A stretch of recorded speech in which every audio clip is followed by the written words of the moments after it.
Great, thank you. And I will email out the PowerPoint slides after the completion of this presentation. So thank you for that question. So I'm going to, to get back to it. So you need to understand what you are looking for. And I think this is something that a lot of us don't spend enough time doing, is we start the search with a more general idea, and off we go and we start our search process. And what does that do? It sends us down the rabbit hole, right? If we don't have a clear understanding of what we're looking for, and we have go into our searching with a more general idea, we will often be distracted. So planning the search will help you prevent you from going down those rabbit holes. It is also going to be a big time saver in the end. It feels like it takes some time at the beginning of the search, but and takes away from your search time, but it doesn't. It's actually going to help you save time in the search and make you more efficient. So what are the elements of that search plan? Well, the elements that are important is one, have a concise research topic. When you're assigned something from an instructor or a professor, that might already be in a concise form, but sometimes it may not be. So we'll take a look at how we can actually create a concise research topic. The important thing is identifying the key concepts to search. And this is often a lot smaller and not as broad as you think it is. So we'll take a look at that. It's also important to identify, and I think I saw somebody mention this in the chat area, is what are all the keywords that I need to search? Well, you need to identify those similar concepts or terms. And once you have done that, you really need to understand how to combine those terms correctly and how to create a very comprehensive and thorough search. So using some of the tools, some of the Boolean operators that we'll talk about in a minute, will help you do that. You'll need to know a little bit about wildcards and how to make your searching a little bit more effective using some of the tools that the databases provide, as well as doing phrase searching. And also as well as the database features and what those allow you to do. Okay, so let's talk about the concise research topic. So earlier I was talking about having a broad idea or a fuzzy idea about there's something that I want to search about, but I don't exactly have a very concise concept of it, but I know generally what I'm looking for. This case study is an example of that. So bicycle use is on the rise. It is known that bike helmets help prevent injuries.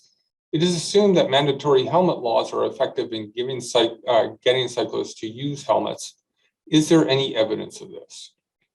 This, to me, is not a very concise question. It may seem that way, but what we need to do is we need to take that complex to the simple. So what does that mean? It means that we take this idea and we start to identify the key elements within it that we want to search. So looking at this case study, the first thing that I'm going to want to do is, or the first thing that I would notice is that bike helmets is one of the main concepts in my search or in my case study. The other main concept that I have identified in there are laws, helmet laws. I've kept this very simple and very straightforward. I haven't made it too complex because I want to get to a very simple question that will help me focus my search. And from that, I will get, are laws effective in getting cyclists to use bicycle helmets? It's going to be much easier if I have this written down on the paper in front of me rather than something as broad as this. This is not very focused, whereas this is focused. So that gets us to searching truth number one. Simpler is better. This is how I'm going to make your search a lot more effective. And this is a strategy that myself, Caroline, and all my colleagues use. So What are the key concepts of our topic? Well, we've already identified the 2 or 3 that are in our particular case study, but that is the challenge that you have to do with what your concepts are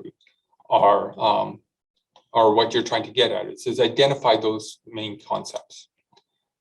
And what you should be looking out for is that you have between 2 and 4 concepts, mostly. That's what a good search was made of, is those 2 to 4 concepts that you're going to want to search. If you have more than 4 concepts, you're running into 5 or 6 main points that you want to search, consider breaking your search into a couple of searches or even 3 searches. It's going to be easier to find those articles that you need and that information you need if you are able to keep it very concise. So taking a look at our case study again, what will I see as the main concepts that I'm going to search? Well, one of them is going to be bicycle. And some of you may have thought, well, bicycle helmets. But the reason I broke it down to bicycle is that there are different types of helmets out there as well. There are safety helmets, there are motorcycle helmets, there are those sorts of things. So to me, I would take this one and look at it as 2 separate concepts, bicycle and helmets. The third concept that I'm going to be looking at is laws, okay? So the strategy that I employ once I have gotten to this stage is I start to develop what I call a search map. And a search map is just a table with as many columns as there are concepts. We all have additional rows in here, but we have 3 concepts in ours. So we have bicycle, we have helmets, and we have laws. So this is my basic search. And if I would go ahead and plop those things into a database, I would certainly get some results and I'd be able to start doing my research and reading those papers.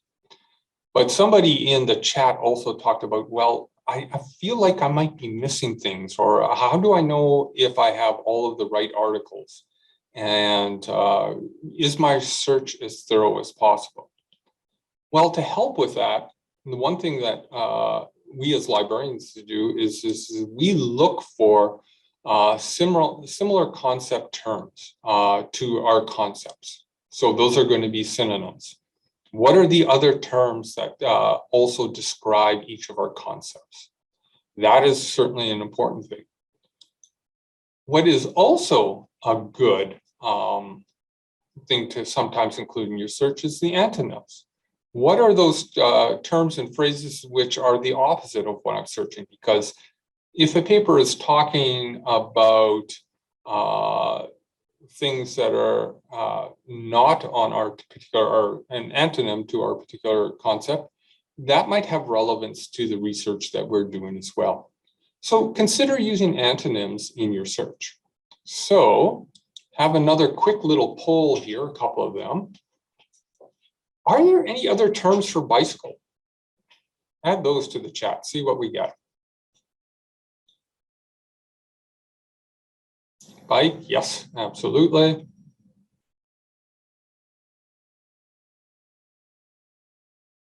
E-bikes would be one to throw in there. Cycles, cyclists. We can talk about the individual as well. So those would be other as well. Trike, cycle, yes.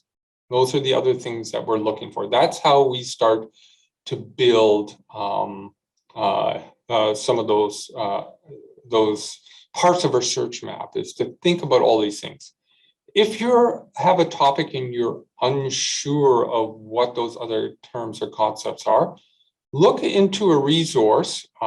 Typically, textbooks are good. Some websites are really good places to find information. This is called doing a background question. So a background question for our particular search would be, what is a bicycle? I mean, we all know what a bicycle is, but doing a little bit more research on it might get us some of those additional terms.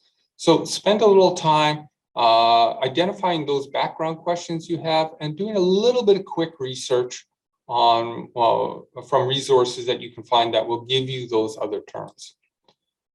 Are there any other terms for helmets?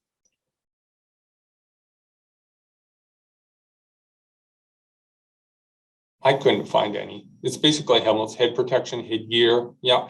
You have to be a little bit careful about being sometimes a little bit not precise enough in your particular terms that you come up with, because if it's broader than your concept, that will actually muddy up your search results and give you unrelated articles.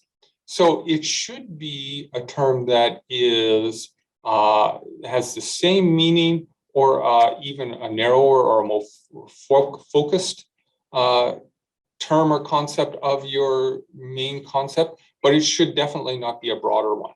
You only go broader if you run into situations where you're not finding any information. You may need to consider broadening the concept. Laws. Do we have any ones for laws? Regulations, yeah. Rules, yeah, like that. Bylaws, excellent. All of those terms are relevant. Ordinances. So yeah, that's what you want to do. You want to spend a little bit of time thinking those things and jotting them down. Now I'm going to pop up the search map that I came up with, and there's certainly some of the terms that you identified that are not on here, but it's not bad. So if I was looking for information on this particular search, this is what I would come up with. Bicycles, cyclists, bikes, e-bikes. There certainly could be other ones that are in there. Helmets.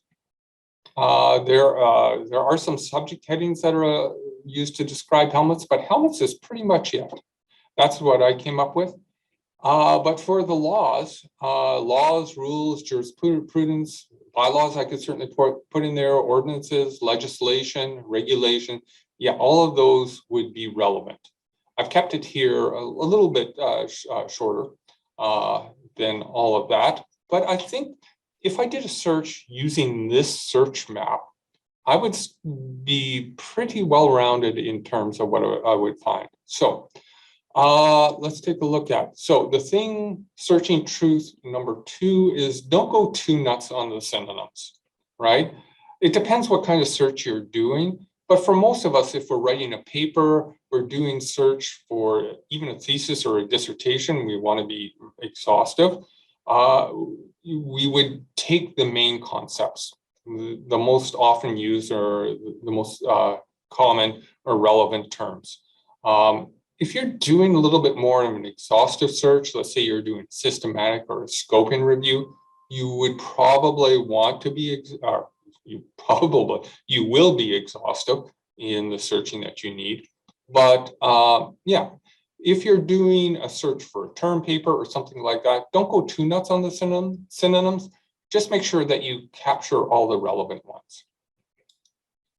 So the next thing that we need to do is this. So we have a search map. We have an idea of what we're going to search. But before we go into that searching, we need to know and understand how we're going to combine those different terms so that we make sure that the database gives us the results that we expect. And we do that using the Boolean operators. There are 2 main Boolean operators that we want to use and consider when we're doing search, and that's or and. So if any of you have taken any computer programming, done any of programming, building apps, that sort of things, you will certainly be well familiar with these terms. And so what happens when we use them? So or is used to broaden or fill out a search. It's what we use to search all of the terms that we have in each column of our search map.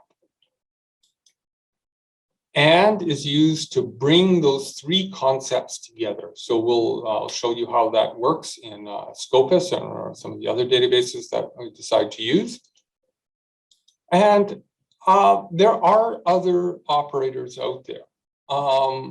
Not is one that you will see often in the databases, and it's one that you can use, but you should use it with caution. You can if you're not very careful, actually exclude relevant articles from your search results. If you say, well, I'm looking for bicycles and helmets and laws, but I don't want motorcycle articles. Well, the article that talks about helmets and talks about bike helmets and motorcycle helmets in the article and laws and how they work to help protect people, that will exclude that article from your set of results. And I can see, can we search using not with an antonym? You can, absolutely, you can try it. Certainly you do all of that, but understand what you're doing when you're using the not is that if you use not and with an antonym, which certainly might be the case, you might exclude some of the irrelevant articles, but an article that uses an antonym to describe a concept that you might be interested in, that you, let's say you weren't, I can't think of one off the top of my head, but if you said not to that particular antonym, but it was on your topic, it would toss that article out as well. So you got to be very careful of where you use not. I can't think of the last time I've used a not article or operator. Oh, that's not true. Sometimes if I'm looking at articles where I don't want to look at children, we'll look at adults only. There's a way of doing that. But if you have any questions about that, certainly contact your liaison librarian or myself, and we can help you with that if it's becoming an issue. So I'm going to show you a little Venn diagram of how OR works. So this circle represents one concept, and these three circles are all different stars, and they're all stars. And if I was doing a search and I wanted to find all of the articles on stars, I would use OR to bring these three together.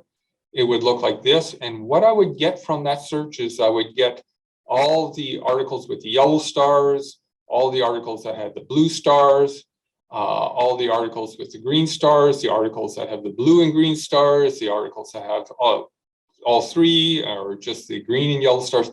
So OR gives me the whole set. And when I'm doing my search, that's what I want to do in that column. When I do that column search of all of my like terms, I want to use OR. And it's a little bit different. If I wanted to find an article on stars, go back, stars, moons, and clouds, and I would use and to bring all those articles together, I would only get those articles that have clouds, moon, and star in them. So this very center part of this Venn diagram. And that's how I focus my search and use and to get to that. So OR broadens the concept, and brings those ideas together so very focused articles. So how does that look for our search map? I use OR to bring together all my bike terms.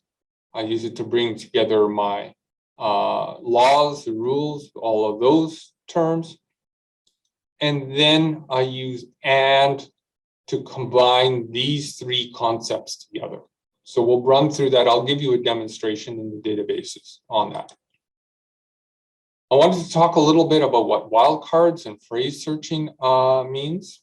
Wildcards find alternate endings to the words. I'll demonstrate that in the database. We'll do that with the word helmet. If I put a wildcard at the end of the word helmet, and typically that's an asterisk is what you see in a lot of databases. In some databases, it can also be the question mark. That will find different alternate endings. Yeah, it's going to find, if I put the asterisk behind helmet, it's going to find helmet or helmets. If I did it at the end of law and did LAW with the wildcard, it's going to find law, lawyers, laws. all those things, but it will also find different, we would find lawyers, but it would find the word Lawrence. It would find all other types of words. So you have to be careful where you use that wildcard.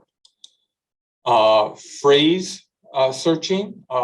If I have a phrase that I want to search, a very precise phrase like electric bike, I would put that in quotation marks and it would find that exact phrase. So that can help keep our search very focused as well. So here's what our search map looks like. And this is some of the wildcards that I would apply to that search. I would put the asterisks or the wildcard behind helmet to find helmets. I could do on laws as well, but rules or rules, regulation, regulations, e-bikes, etc. You will see when I get to that demonstration. So that's how that would be applied to the search map. Here is how you would use a phrase searching, and that's the quotation marks. Is if I did bike lanes versus bike lanes and quotation marks, most of the databases are doing a good job of already combining those two terms and knowing that you want those two terms to be beside each other. But some databases aren't that sophisticated. So if you search bike lanes without the quotation marks, it's going to find the word bike in one part of the article and maybe lanes way down in the abstract, and they have no relation to each other. But if you put those things together in quotation marks, it's going to find bike lanes as that exact phrase. So searching truth number 3 is planning saves time. It seems like we've spent a lot of time on this, and we have, but in the end, it's going to save us time when it comes to searching. So let's talk a little bit about some of the databases and database features.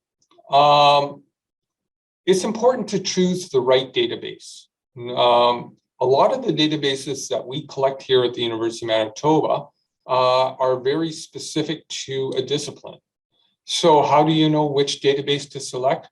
Well, we have toolkits that you can go look at.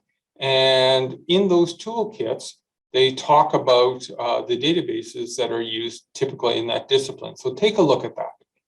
One of the challenges that we have now at the university is that we have a lot of interdisciplinary study.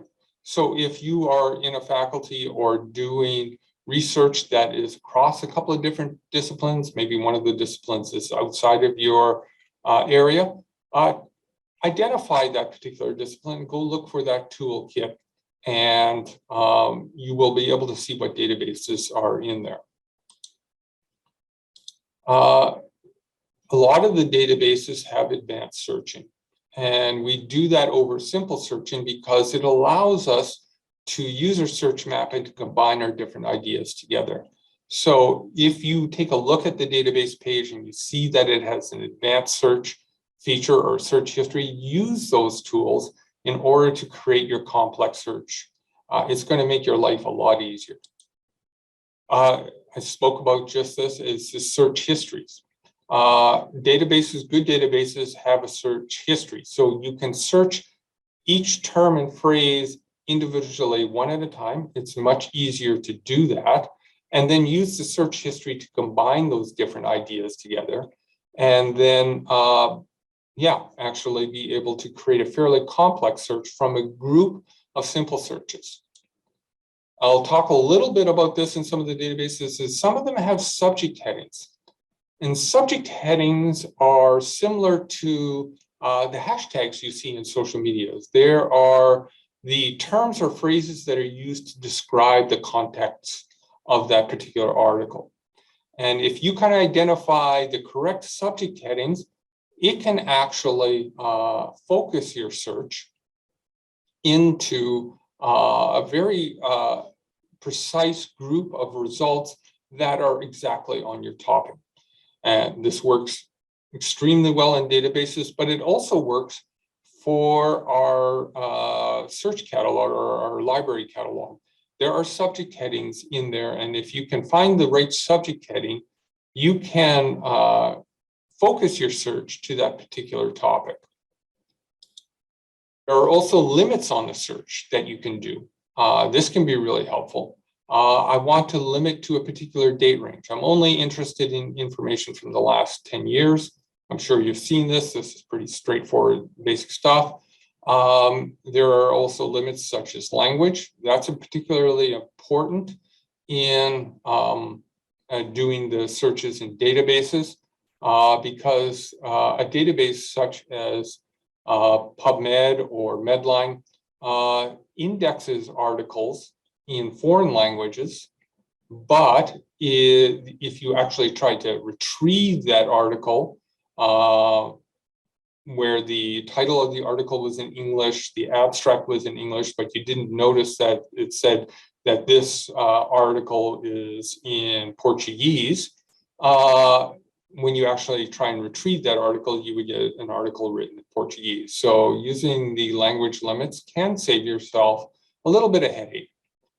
One of the features that is really important in databases are database accounts. It's great to create an account in a database. It allows you to save searches. It allows you to rerun searches. In some cases, you can do things like create search alerts where you can send yourself emails of recently written articles based on a search that you've done. So that is a great feature of the databases. So any database that allows you to create an account, I would go ahead and create an account in that, and you can run those searches. So I am going to do a little bit of a search on this bike and helmet laws. I'm going to try and remember everything that was in my search terms. And so I'm going to flip to, hopefully, libraries page. You should, are you seeing, Caroline, can you confirm, are we seeing the libraries page? Is that correct? Yes, yes, we see it. Excellent. Okay, so I talked a little bit about toolkits and some of those interdisciplinary parts of it. Let's say those toolkits in other disciplines. How do I go about finding those? So from our libraries page, the easiest way to do that is go to the help and subject guides that are here. If you click on that, you can see here that we have browse subjects A through Z list. So this is going to be the easiest way. So if I was looking at our particular search, I mean, I would look in the health related ones. I can go to health sciences. It's going to pull this up, and I can go to our basic medicine toolkit is certainly one place to go. I can go to our health sciences homepage as well. And so forth. So going through that is certainly helpful. I may also want to look in the sociology. It would be another place to go look. And here I can look at resources and databases. My colleague Cody here has listed all of the sociology databases, the key ones. Typically, that's what you'll see in this type of display. So certainly one way to go about doing that. The other thing that we do have that's really helpful to us is we have this learn at the libraries. Using the libraries is going to help, and as well as in the help and subjects guides, if we go this learn at the libraries, offers in-depth information about searching as well. So I would take a look at some of those resources as well. So the other thing to do is if you already know the name of the database that you're looking for, you can go to our databases A through Z list and pick the databases that you know, and you can see we have quite a few different databases in here. So I'm going to start with PubMed as one that I'm familiar with. And I know this is, a lot of you aren't in health, but again, this is all relevant to what you're doing. So as I stated in my presentation, is if that has an advanced search feature, this is where I'd like to go. And in here, this is my advanced search, and this is the way that PubMed has set it up. And certainly other ones are very similar, and we can start to build our search. So one of the first things that I'm going to do, because I know this database, rather than go the results when I put them in here and search goes to the to the search results, I'm going to say that I want this to add to history. So that keeps us in this page. So if I was looking for bicycles, it's going to add that, and I can just go ahead and add that to my history. So this is certainly one way to do it, and it gets me my results, and I'll start to use those a little bit later. I can also do bike, and I want to do bikes, etc. So I'm adding that wildcard to here. And if I wanted to create a longer phrase, I can do cyclists, and I can add that. And I had e-bikes, and I'll use the wildcard here. And I can also use the features here to build a longer phrase as well, and then add that to my history. So there's two ways to do this. Both are correct. So you're probably wondering, well, you have just a bunch of different terms here. How do I go about adding those things together? In this particular database, you have actions, and I can add this back into my query. And because these are all the same concept, I use the OR operator, going back to what I had talked about earlier in the PowerPoint slides. It says, I missed it. Did you add the parentheses for cyclists and e-bikes? No, I didn't add that myself. The database added that for me. So if you let that database do that work for you, it's going to add the parentheses correctly. If I was to do this in Google Scholar, I would want to put all of those terms within one set of parentheses. That's called nesting. And that ensures that that action in the database search gets done first. But here's what this is doing. It's basically done that. It's added a lot more parentheses in there, but it's got them correctly, the correct amount. And if I add this to the history, what you can see is my search history number 4 has got almost 30,000 articles, which seems like a lot, but big numbers are great when we start with single concepts. Bicycles all on its own only had 24,000 articles. So this is a much broader concept, or a much broader search of our concept. So this is what I'm going for. Now, I am going to search the word helmets, and I'm going to add that to my search history, and that's fine. At this point, I can combine these two, but I'll complete my search on my search map that I had created. And I had laws. I'll add that. And I'm going to build all of these together. I'm going to go with rules.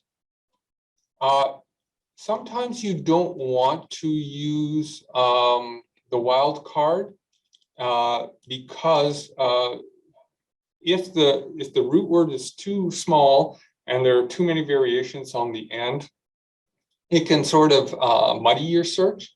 So let's do rule or rules and add that to our history.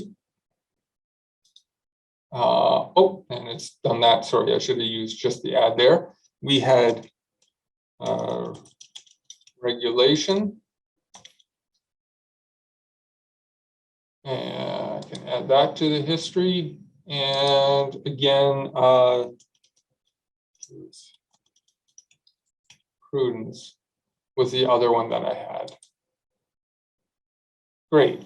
So here is how I can combine all of these things together to create a fairly complex search. I have my cyclist concept represented by search number 4 here. Helmet was the only one that I had in the middle part of my search map, so that's represented by search number 5. I need to add 6, 7, and 8 together to get my law concept. So let's add 8 and 7, this again using OR, and add that to the history. So now I have 3 separate components. I can bring all of these together using AND by picking the search strategy or the search number that corresponds with each concept. So my laws one is on search number 9. Helmet, I'm going to add with and cyclists, I'm going to add also with and I'm going to add that to the history, and I have 353 articles. Seems like a lot. It's not. It gives you a wide selection of articles, and it's fairly comprehensive, this search. And it would be a good way to start your research on this particular topic. One of the things that we need to realize about PubMed is that it displays articles by best match. So based on the terms we put in here, it's given us the articles at the top. Same thing that Google does based on its algorithms. It gives you the websites that it thinks you want near the top. You can actually change that depending on your research needs. Maybe you want to find most recent articles on that. You can switch that to publication date, and it's going to give you the newest articles at the top. So you have some options in the databases. So it's good to spend some time, or most recent publication date, best match, different ways of organizing your information. So it's going to make your results a lot easier. I talked about limits, and there are some limits here on the side that are really interesting. Maybe I only want to see the last 10 years. I can apply that limit. So that's gotten rid of a whole bunch. So you have to make a decision. Is that too much of a limit, or is that something that I actually want? There are additional filters. I can do languages, and I want to limit this to, unfortunately, the only language I speak is English. And if I do that, it got rid of a few more. So there were certainly some foreign language articles in there that if I didn't realize that, and I tried to retrieve them, I might actually get those in a language that I couldn't read the article. There are some other really interesting articles in here as well, or other types of limits. I only want to see review articles. I want a general overview of this. I can select review articles, and again, that really knocked it down from 109, I think it was before, to just 8 results. So there's 8 review articles. So use some of the limits that are available to you in order to do that search. I can clear all those limits off, and I can get back to my 353 results. I think if I did just, let's see what happens if I just do bike helmet laws as a search, if I would have just gone with that. So I only have 93 results. So this is the typical way that a lot of us begin searching is we do something pretty similar. Then spending a little bit of time developing this search, which is got some synonyms, some other concepts, other terms in there, and spending that time gives us 353 articles more to select from, a more robust search, a more well-rounded search than just the 93. I'm not saying that those 93, you wouldn't find excellent articles in there. You would, and that might be sufficient. But if you are wanting to be a little bit more thorough in your search and you want to ensure that you're getting the stuff, all the information is out there, spend the time to create the search using that search map it's certainly going to be much better. Is there a drawback to searching bicycles and not bicycle or bicycle? Since you're already getting 24,000. Okay, so I would see there is a drawback to searching bicycles and not bicycle, or the way that Stephanie has put it in the chat. Yes, 24,000 seems like a lot of articles, but that's just on a single concept. If I'm doing a search and I don't have a huge number when I've put together my first concept, I start to get a little bit worried, because that's just going to limit the possibility of retrieving articles or finding things that are useful to me, because my group is already small on just a single concept. As soon as I add other concepts using and, the number really goes down quickly, as we saw. So I don't see a problem with getting huge numbers on a single concept. You can see on the bicycle ones, yeah, I had 24,000, but on my laws one, I had over 2 million articles, almost 2.25 million articles. So, but combining those three ideas together really gave me a manageable focus search on my search there. Yeah. Okay. Let's take a look at one other database to show you how it can be similar, yet a little bit different on how we do that search. Let me just find, I overshot Scopus.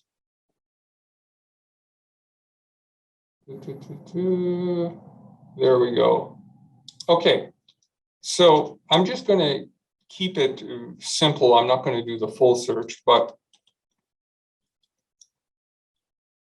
again, if I do the bicycle with the wildcard, which the asterisks behind it, and do that search, it gives me even more. This is a larger database than PubMed, so it stands to reason that the number would be bigger. I can go back to my search, and here I have my search history. So it's starting to build that right here on this page. I can go in here and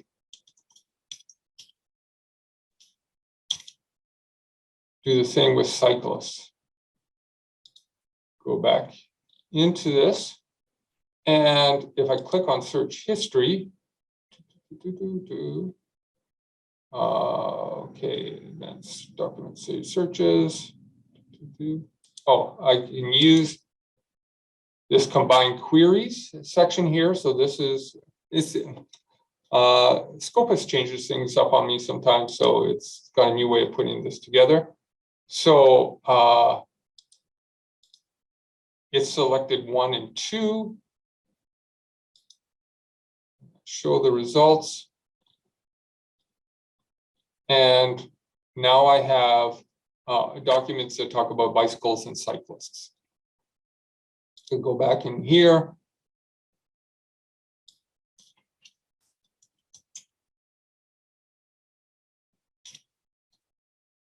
Well, I've got to spell helmets correctly to get any sort of results.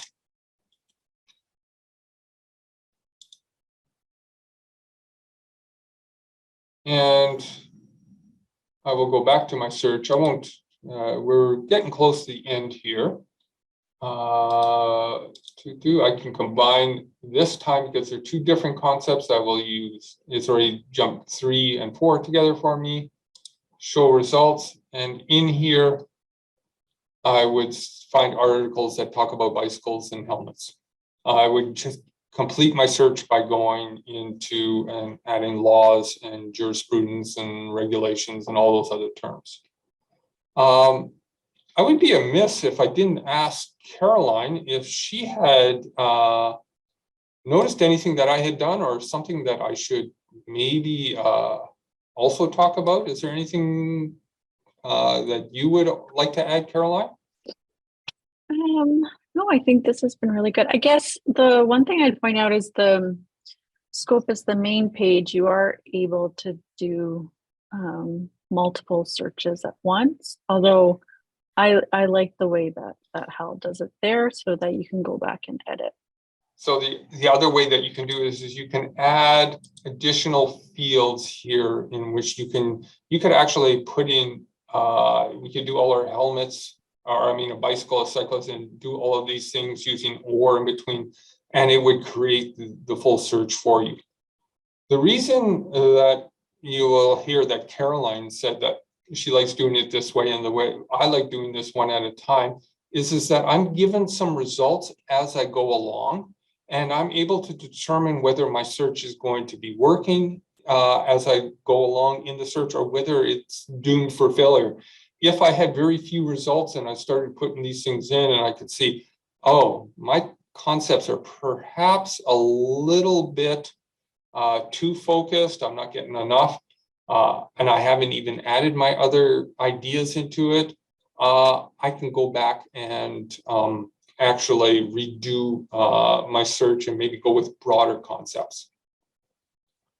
I want to make sure that we do get a chance to look at in this. So the library catalog, you do have an advanced search in here, and you can do that same sort of thing. I spoke about subject headings, and subject headings are a really good way of focusing search. So if I do an any field and it contains the word, I'm just going to look for single concepts in here, bicycle, I'm going to get a ton of results, 134,000. But if I go back to where am I here? Advanced search. And I look for articles that, and I'm hoping that there is a subject heading called bicycle. I'm pretty sure there should be. And I do this search. It has really focused the search. And the big difference between the two searches that I just done, or just completed, is the first one was just looking for the word bicycle. Yes, most of those articles and things, books that came up in here can be about bicycles, but they don't necessarily have to be about bicycles. It's just the word bicycles appears in it. When we have a subject heading search, it means that each of these 56,000 article hits, the concept of bicycles is part of that particular item that's in here, whether it's an article or a book or a video or whatever. One of the things that, again, as with all of these databases, we have limits. Maybe we want to see what's only held at the University of Manitoba Library. We only want to see dissertations on bicycles. Again, we have a lot of different options here that we can fool around with. If we've gone too far, we can reset our filters and away you go. The important thing to always do with all of this is to sign in when you do your, before you get into it, which is the first thing I should have done. And it makes sure that we're able to see all of the things that are available to us, because there are some things that are hidden behind paywalls that are only available once you sign in.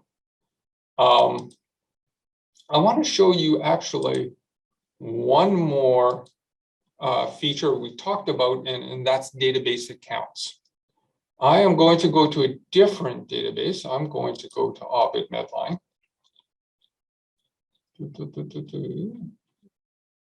Or actually, let's, rather than Ovid, let's go to Medline. That's going to be more direct. There it is. This is another medical database that we use here at the Neil John McLean Health Science Library a lot. And I have an account in this database, so it's going to log me in. And what this allows me to do is it allows me to save my searches. So if you're, in particularly, you're a grad student and you are looking at the same topic the whole time, you can save all of your searches and you can actually rerun them very quickly. So here is a very long search that it's more of a systematic review search that I have created. And so that gives you what it shows you what it's like. Let me, where did it go? Where are you again? I can just put a check mark on it. I can say run. And rather than having to retype this whole search, it's going to run that search for me. And I can create an alert for this particular search, and it will send me results on a schedule that I determine. So you can sort of see, so this is, again, a very extensive search. It would take me quite some time to actually re-enter this search. So once you've spent the time to create a search, create an account in the database that you have made that search in, and save it so that you can easily rerun it, and you can edit the search from it within here. But this is a great way that you can see new results on a search. So there we go. So this is a more of a systematic review. So big numbers are what I want, but these are the results that I would be looking for. Could you provide a few databases for science-related papers, journals, other than PubMed?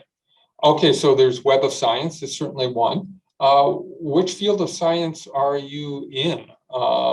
If I was to go with that, like if you were in chemistry,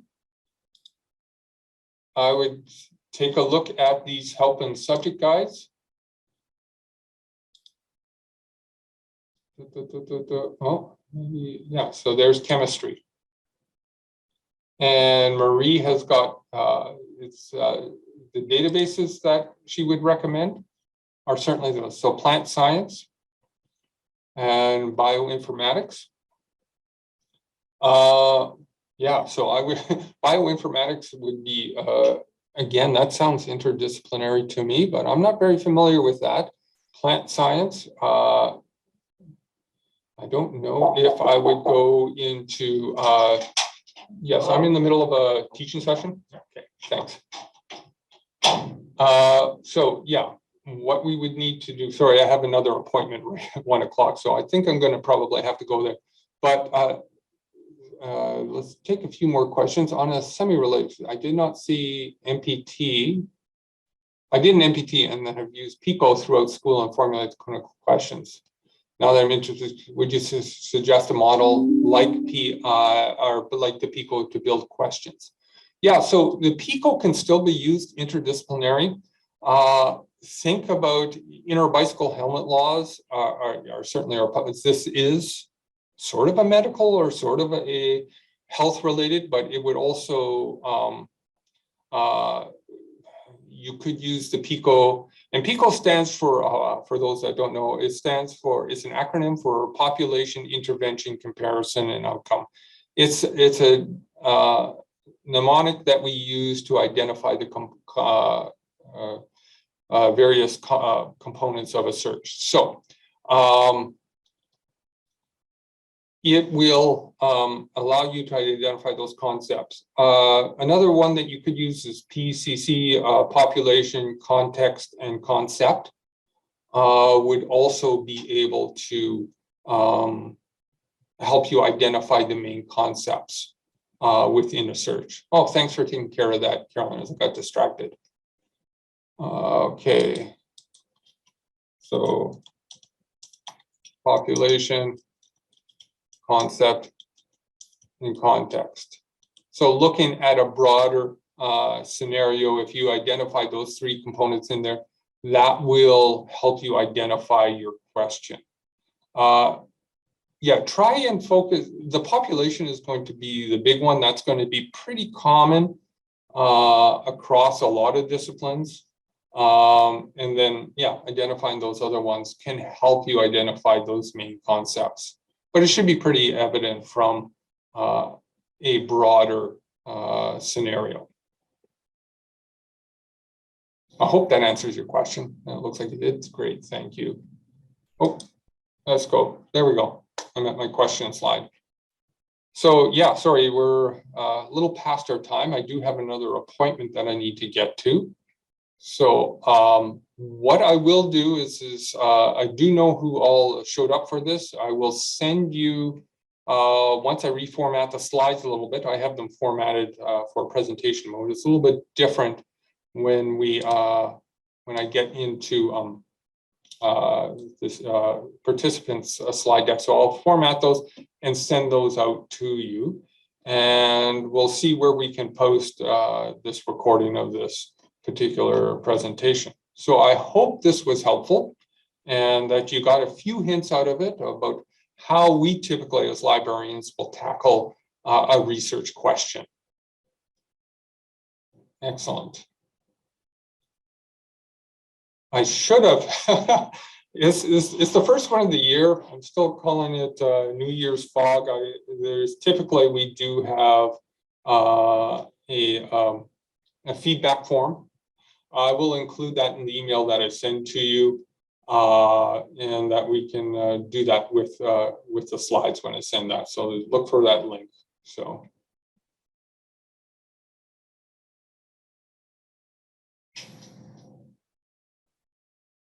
Unless you have it handy there, Caroline. I saw you you jumping to it. I don't know if you're waiting. I can try to find it. Yeah, I can try. I completely forgot about that. Too many appointments today. I got behind the 8 ball a little bit. No worries if you don't get it, Caroline, because like I said, I'll send it out with. I think that would be good. Most people are leaving now anyway, so. Yeah. Okay, let's see if I could stop this.